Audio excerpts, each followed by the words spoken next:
الشیطان الرجیم بسم اللہ الرحمن الرحیم السلام علیکم ورحمۃ اللہ وبرکاتہ. کیسے ہیں آپ سب لوگ؟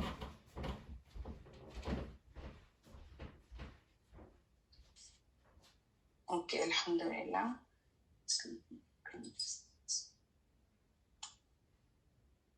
الحمدللہ انشاءاللہ تعالیٰ دعائیں کر لیتے ہیں. رب اشرح لي صدري ويسر لي أمري واحلل عقدة من لساني يفقهوا قولي. ربنا زدنا علما اللهم فقهنا في الدين. الہی آمین. انشاءاللہ تعالیٰ آج ہماری آیات ہمارا ٹاسک مکمل ہوا اور ہماری آیات آج کی 78 سے 91 تھی. آپ لوگ انشاءاللہ تعالیٰ اپنے وائٹ پارے جو ہیں وہ نکال لیں کیونکہ ہو سکتا ہے آپ کو ریفرنس لینا پڑے. اور انشاءاللہ تعالیٰ ہم دعا جو ہے ریویو شروع کرتے ہیں. آپ اگر پورے لیسن کو دیکھیں، اگر ایک جملے میں لفظ میں آپ کو کہا جائے کہ کیا اس کا خلاصہ ہے، کیا میسج آپ کو مل رہا ہے، کیا ایک بات ہے جو اللہ تعالیٰ مطلب پوری آیتوں سے ہمیں پتہ چل رہا ہے، اس کا نچوڑ کیا ہے، بتا سکتے ہیں کیا ہے؟ جی کچھ کوشش کریں گے. تھوڑی اسکرین پہ میری واضح نظر آ رہی ہے ویسے. جی مرنے سے پہلے توبہ کر لیں. آپ نے کہا ربانی بننا ہے، ٹھیک ہے، ماشاءاللہ سب بہت اچھے ہیں. اور دین صرف اسلام ہی ہے، ساری مخلوقات اللہ کے لیے جھکی ہوئی ہیں. جی انشاءاللہ تعالیٰ یہ بات میں نے بھی اپنے سے دیکھی ہے کہ ساری مخلوقات جو ہے اللہ کے آگے جھکی ہوئی ہے. جو مین جو ہے تھیم ہے یا جو مین میسج ہے، نچوڑ ہے اس پوری آیات کا، وہ یہ کہ ساری مخلوقات اللہ کے آگے جھکی ہوئی ہیں. انسانوں کو بھی چاہیے کہ اپنی مرضی کو اللہ کی مرضی کے تابع کر لیں.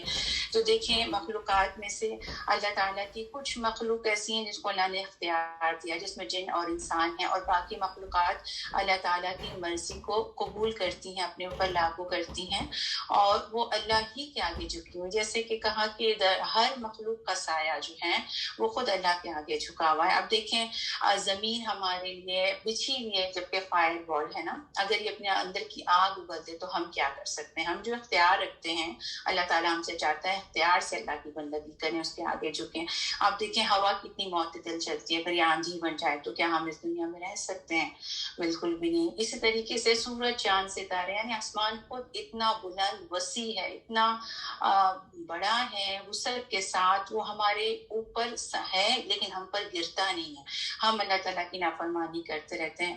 یہاں تک کہ فرشتے بھی کبھی کبھار بندوں کو نافرمانی کرتے ہوئے دیکھتے ہیں تو کہتے ہیں کہ چلو چلو بھاگو، یہ کیسا بندہ ہے، یہ تو اللہ تعالیٰ کی نافرمانی کرتے ڈرتا نہیں، ہمیں تو اس سے دور رہنا چاہیے. تو ساری مخلوقات جھکی ہوئی ہیں اللہ کے آگے. ہمیں بھی چاہیے کہ ہم اللہ تعالیٰ کی فرمانبرداری اختیار کر لیں.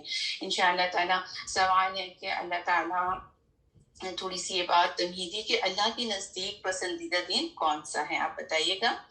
اللہ کے نزدیک ہم پہلے بھی عائد کر چکے ہیں اسلام ہے، بالکل صحیح. دوسرا سوال ہے کہ کیا اسلام وہی دین ہے جس کی تعلیم تمام انبیاء نے دی اور نبی صلی اللہ علیہ وسلم پر اس دین کو مکمل کیا گیا؟ بالکل یہ وہی دین ہے، سارے نبی اسلام ہی لے کر آئے تھے. تو بات یہ ہے کہ پھر بعد میں یہودی اور نصرانی اس طرح کے نام کیسے پڑ گئے تھے؟ کیا وجوہات تھی نا کہ کس نے ان کو یہ نام دیے تھے؟ انہوں نے خود رکھ لیے تھے یا ان کو کوئی الہام ہوا تو کوئی وہی اتری تھی خود سے رکھ لیے تھے؟ بالکل صحیح.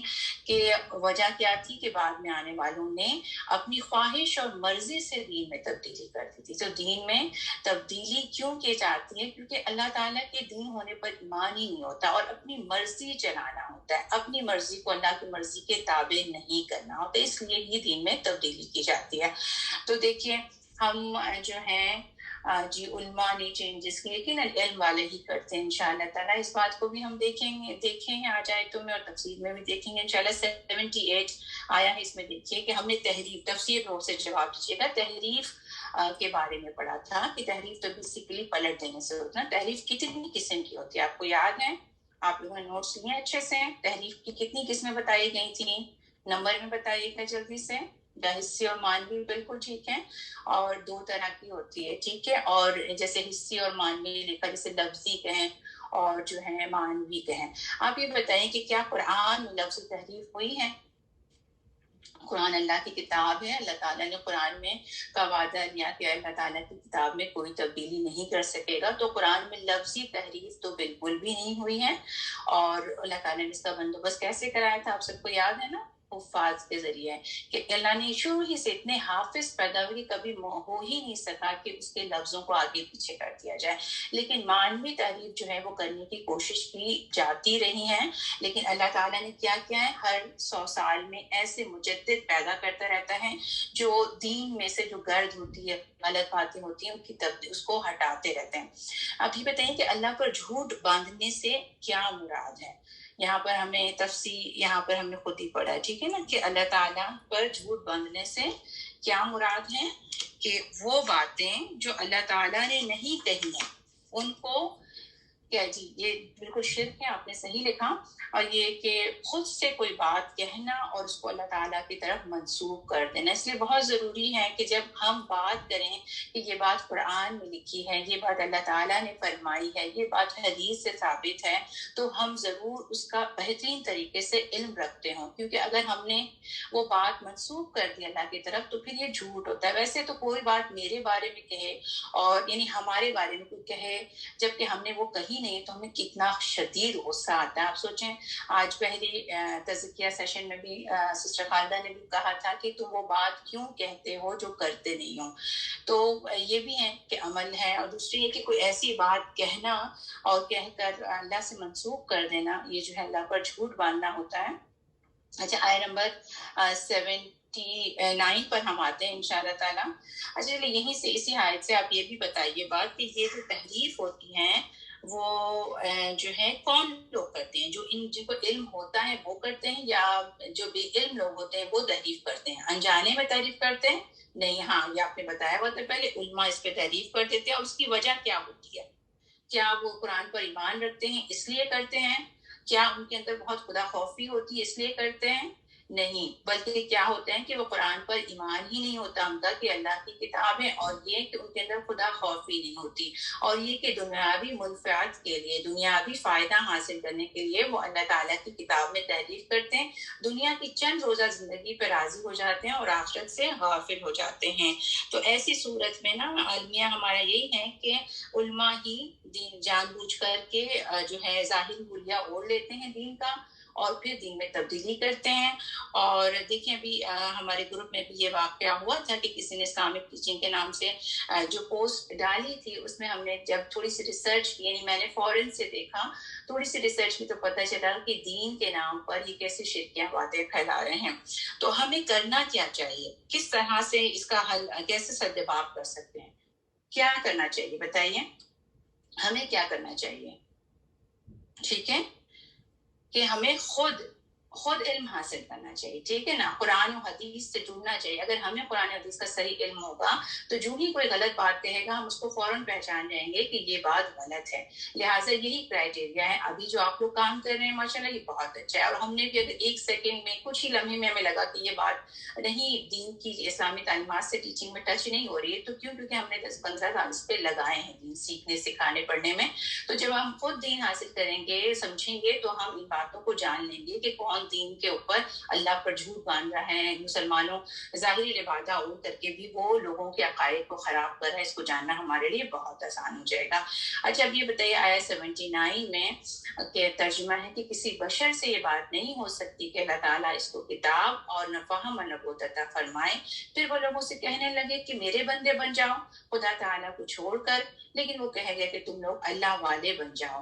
وجہ اس کی کہ تم کتاب سیکھتے اور وجہ اس کے کہ پڑھتے ہو. تو کتاب سیکھنے اور پڑھنے سے جو رزلٹ آتا ہے, اور کتاب سکھانے والے کی یعنی دین سکھانے والے کی کیا ذمہ داری بنتی ہے, اس کو کس سے کنیکٹ کرنا چاہیے, کیا اپنے آپ سے کنیکٹ کرنا چاہیے. دین سکھانے والے کو چاہیے کہ وہ دین سیکھنے والے کو اپنے سے کنیکٹ کر دے یا اس معاشرے سے کنیکٹ کر دے, نہیں, بلکہ اس کو چاہیے کہ وہ دین جس کو سکھا رہا ہے اس کو اللہ سے کنیکٹ کر دے.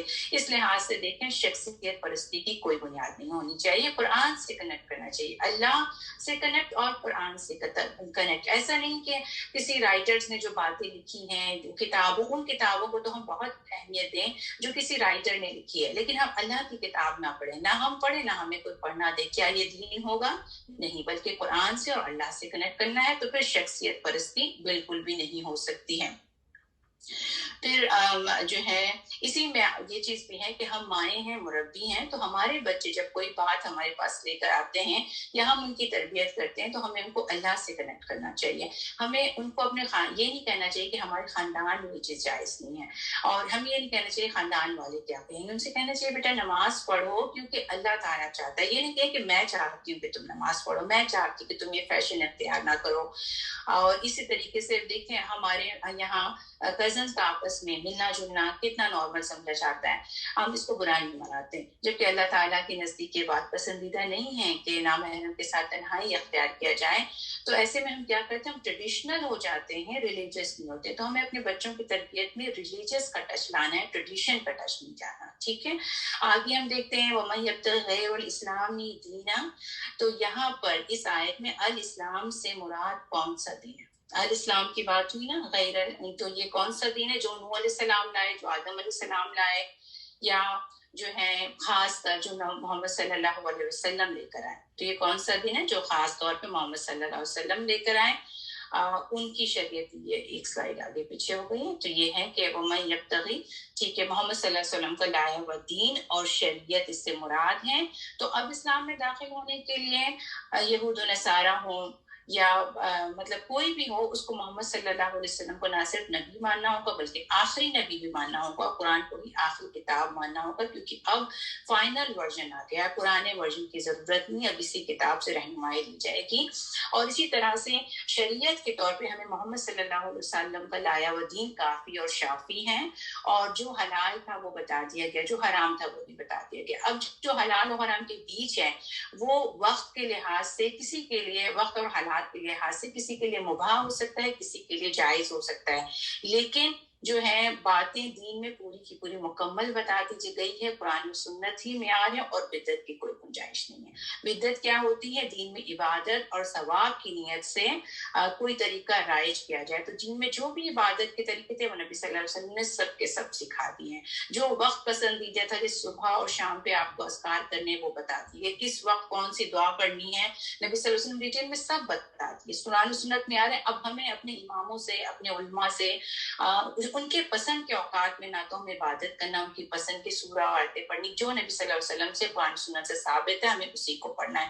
ایک تھوڑی سی یہاں پر ایک ہے، یہ آیت ہمارے پاس ہے کہ ثم جاءکم رسول، یہ 81 آیا ہے، یہاں پہ وَلَتَنْصُرَنَّهُ سے ہم نے اپنے لیے کیا سبق لیا، اس آیت میں کیا سبق ہے کہ ہر نبی سے اللہ تعالیٰ نے عہد لیا تھا، اس کے نبی کے ماننے والے سے عہد لیا تھا کہ تم نبی کی ضرور مدد کرو گے، محمد صلی اللہ علیہ وسلم جب آئیں گے تو ان کی مدد کرنا۔ اس آیت سے ہمیں اپنے لیے کیا سبق ملتا ہے کہ امت مسلمہ کی حیثیت سے ہمیں دین کی ترویج اور اشاعت کا کام کرتے رہنا ہے۔ اور دیکھیں اگر ہم یہ کام کریں گے تو ہمارے پاس کیا جو ہے خوشخبری ہے۔ اللہ تعالیٰ کہتے ہیں یا ایھا الذین آمنوا ان تنصروا اللہ ینصرکم یثبت اقدامکم، وہ تمہاری مدد بھی کرے گا اور تمہارے قدم بھی جما دے گا۔ آپ چلنا شروع کر دیں، اللہ تعالیٰ آپ کو دین کی مدد کا طریقہ خود سکھا دے گا انشاءاللہ۔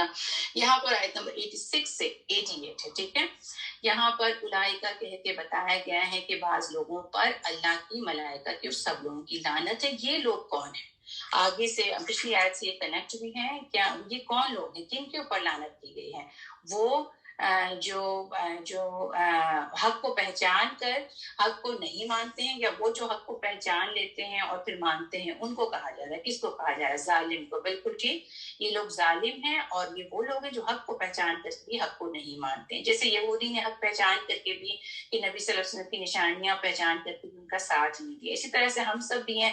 اب دین ہے، حق ہے، قرآن ہے، اسلام ہے، ہم قرآن پڑھ لیتے ہیں، عمل کی باتیں ہمارے سامنے آ جاتی ہیں، لیکن اس کو مان کر کے بھی اگر ہم نہیں مانتے ہیں تو پھر اللہ تعالیٰ جو ہے ایسے لوگوں پر لعنت ہوتی ہے۔ اور پھر یہی وجہ ہے کہ جب دین حق واضح ہو جاتا ہے، شریعت واضح ہو جاتی ہے، پھر لوگ بدعت کرتے ہیں تو وہ لوگ بھی لعنتی ہوتے ہیں۔ بدعتی کی بھی دعا قبول نہیں ہوتی جب تک کہ وہ توبہ نہ کر لے، بدعتی بھی ملعون ہوتا ہے۔ تو اس لحاظ سے ہر وہ جو حق واضح ہو جائے پھر اب حق کو ماننا چاہیے۔ اب دیکھیے یہاں پر انسان کا کیا ہے کہ انسان شرک کرتا ہے۔ اگلی آیت میں جو ہمیں بات پتہ چلے گی کہ انسان شرک کر رہا ہے، بدعت کرتا ہے، گناہ کرتا ہے، کبیرہ بھی کرتا ہے، صغیرہ بھی کر رہا ہے، اللہ پر جھوٹ باندھ رہا ہے، کتاب کتابوں میں تحریف کر رہا ہے، شخصیت پرستی، اللہ کو چھوڑ کر علماء اور احبار کو رب بنا رہا ہے. ابھی دیکھیے کتنے بڑے بڑے گناہ ہیں، کتنے بڑے بڑے گناہ ہیں، رائٹ؟ تو سوچیں تو لگتا ہے کہ زمین ہل جائے نا. لیکن کیا ہمیں خبر ملتی ہے کہ توبہ کا دروازہ کھلا ہوا ہے؟ اللہ تعالیٰ خود کہتے ہیں نبی عبادی میرے بندوں کو بتا دو کہ میں غفور الرحیم ہوں. توبہ کا دروازہ کھلا ہے. اب آیت نمبر 89 سے 91 میں آپ دیکھیں کہ 89 کے مطابق 3 طرح کی چیزیں تھیں نا. 89 کے مطابق توبہ قبول کی جائے گی. یہ کون لوگ ہیں؟ کیوں ان کی توبہ قبول کی جا رہی ہے؟ ٹھیک ہے، کیا وجہ ہے؟ کیا کر رہے ہیں یہ چیزیں؟ یہ 2 باتیں کر رہے ہیں، ٹھیک ہے، جس کی وجہ سے آیت میں ہی دیکھیے گا. ٹھیک ہے، 2 باتیں یہ کر رہے ہیں جس کی وجہ سے ان کی توبہ قبول کی جا رہی ہے. لکھیے گا آپ لوگ. آپ نے بہت اچھے رسپانسز دیے ہیں شروع سے. تھوڑا سا میں فاسٹ بھاگ رہی ہوں کیونکہ میرا ٹائم کمپلیٹ ہوتا جا رہا ہے. ٹھیک ہے، زندگی میں ہی توبہ کرتے ہیں. ٹھیک ہے، توبہ کر لی اور اصلاح کر لی، اس لیے ان کی توبہ قبول ہو جائے گی. توبہ کریں گے، آیت نمبر 90 میں جن لوگوں کا ذکر ہے وہ توبہ کریں تو بھی توبہ قبول نہیں کی جائے گی. آپ نے آگے لکھا بھی کہ زندگی میں کی، یعنی وہ موت کے وقت وہ توبہ کر رہے ہیں. ٹھیک ہے، آیت نمبر 90 کے مطابق کہ موت کے وقت توبہ کرتے ہیں. جب بات یہ ہے کہ غیب ظاہر ہو جائیں اور فرشتے نظر آنے لگ جائیں تو پھر توبہ قبول نہیں ہوتی. آپ اس طرح مرد پہ ہیں، چھت آپ کی پھاڑ دی گئی ہے اور آسمان سے فرشتے اتر رہے ہیں، اب توبہ قبول نہیں ہوگی. اس طرح سے فرعون کی بھی توبہ، مطلب وہ اس وقت تو وہ بھی کہنے لگ گیا تھا کہ تو، لیکن حضرت جبرائیل نے کہتے ہیں مٹی ڈال دی تھی اس کے منہ پر کہ کہیں اللہ کی رحمت جوش نہ کھا جائے. بہرحال موت کے وقت توبہ کریں تو وہ قبول نہیں ہوتی ہے. تیسری چیز یہ ہے کہ اگر توبہ کرتے ہیں 91 آئے میں توبہ بھی کریں گے، فدیہ بھی دیں گے تو بھی ان کی توبہ قبول نہیں ہوگی. کیا وجہ تھی؟ جو ایک ہی بات میں آپ کی بات ہوگی جنہوں نے بتایا تھا، خاتون نے نام نہیں دیکھا میں نے، کہ زندگی میں توبہ کریں اور توبہ کے طریقے اور شرائط کے مطابق کریں. دیکھیں تھوڑا سا ہم فاسٹ جاتے ہیں، صرف کہ توبہ کی شرائط کے مطابق توبہ کی جائے تو توبہ قبول ہو جاتی ہے، جس میں سب سے پہلے شرط ندامت ہے کہ ندامت ہی توبہ. انسان کے دل میں خیال آتا ہے کہ اس نے غلطی کر دی تو پھر اللہ تعالیٰ ہی توبہ کی توفیق بھی دیتا ہے، حالات بھی کریٹ کرتا ہے. اور اخلاص بھی بہت ضروری ہے. آپ شراب نوشی اس لیے چھوڑ دیں کہ آپ کے جسم کو نقصان ہو رہا ہے اور پھر بعد میں کہیں کہ اللہ تعالیٰ کے پاس پہنچ کے کہ میں نے تو شراب چھوڑ دی تھی، تو ایسی توبہ نہیں ہوتی. اللہ کی خاطر اللہ کو راضی کرنے کے لحاظ سے گناہ کا احساس کرتے ہوئے توبہ کرتے ہیں تو پھر توبہ قبول ہوتی. اصلاح کرنا ضروری ہے. کرپشن کے اندر ایکشن ہے تو ایکشن آپ لیں گے، اصلاح کریں گے تو ہی توبہ قبول ہوگی. اصلاح کے بغیر بھی توبہ کاذبین کی توبہ ہے. پھر یہ کہ بعض گناہ تو حقوق العباد سے ریلیٹڈ ہوں تو وہ اصلاح تک چل جاتی ہے، لیکن بعض جو حق العباد سے ریلیٹڈ ہوں وہ اصلاح تک چل جاتی ہے، لیکن اگر حقوق العباد کا معاملہ آ جائے تو وہاں کفارہ بھی دینا پڑتا ہے. اور بعض تو حقوق مطلب اللہ کے سے وابستہ بھی دعا میں کفارت ہیں، جیسے قسموں کا بارک کا کفارہ دینا پڑتا ہے. اور یہ کہ موت سے قبل توبہ کریں. تو انشاءاللہ تعالیٰ آج کا ہمارا لیسن ٹوڈیز یہ ہے کہ ہم توبہ میں جلدی کریں اور اللہ تعالیٰ کی فرما برداری اختیار کریں. دونوں ہی باتیں ماشاءاللہ آپ لوگوں نے شروع میں بھی کی تھی. آپ بہت اچھے نوٹس لے رہے ہیں، بہت اچھے سے سمجھ کے آپ نے جو ہے لیسن کو لے رہے ہیں. اللہ تعالیٰ آپ لوگوں میں برکت دے. جزاکم اللہ خیرا کثیرا. سبحانک اللہم و بحمدک، نشہد لا الہ الا انت، نستغفرک و نتوب الیک. السلام علیکم و رحمۃ اللہ وبرکاتہ.